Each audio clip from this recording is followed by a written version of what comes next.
మనకు కేవలం ఏమైనా వీసా దేవుళ్ళు, ఆ దేవుళ్ళు, ఈ దేవుళ్ళని మభ్యపెడితే దేవతల దగ్గరికి వస్తున్నారు తప్ప దేవుడు అంటే భయంగా మారిందండి లోకానికి. దయచేసి దేవుడు భయం కాదు, మనకు శక్తినిచ్చేటటువంటి ఒక తత్వం. దేవాలయానికి వెళుతున్నాము అని చెప్పేసానంటే మన లోప నివారణల కోసం వెళ్తున్నామని చెప్పేసి మనం అనుకుంటున్నాం. ఇది చాలా తప్పు విశేషం. అయ్యగారులది కూడా చాలా తప్పు ఉంది ఈ విషయంలో. అక్కడెక్కడనో ఏదో పోతే నీకు అది తీరిపోతుంది పో అని చెప్పేసి పంపిస్తున్నారు. అది కాదు, అక్కడికి వెళ్ళు, నీకు శక్తి వస్తుందని చెప్పేసి పంపించాలి. ఆ దేవాలయాల్లోకి వెళితే మనం ఎనర్జెటిక్గా మారుతాం, శక్తివంతులం అవుతాం.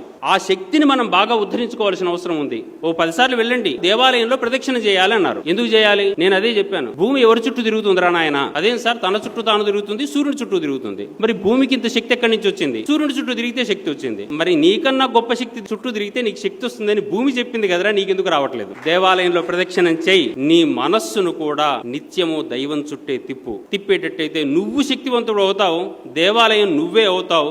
దేహో దేవాలయ ప్రోక్తో జీవో దేవ సనాతన త్యజేత్ అజ్ఞాన నిర్మాల్యం సోహం భావేన పూజయేతని నువ్వు దేవుడిగా మారిపోతావురా నాయన. అందుకని దేవాలయానికి వెళ్ళాలి. నీవు దేవాలయానికి వెళ్ళిన సందర్భంలో ఇట్టిట్ట తిరిగి చేతులు చెంపలు కొట్టుకొని ముద్దులు పెట్టుకొని తిరిగి రావడం కోసం కాదు. అక్కడికి పోయిన తర్వాత 1 గంట కూర్చోండి. ఎందుకు కూర్చోవాలంటే ఆ ఎనర్జీకి నాకు లింక్ ఏర్పడాలి. Connectivity is most important than all. అందుకని నీ అనుబంధాన్ని దేవునితో పెంచుకో. నీ అనుబంధాన్ని నీలో ఉండేటటువంటి ఉత్తమ శక్తితో పెంచుకోవడం కోసం దేవాలయాలు ఏర్పడాలి.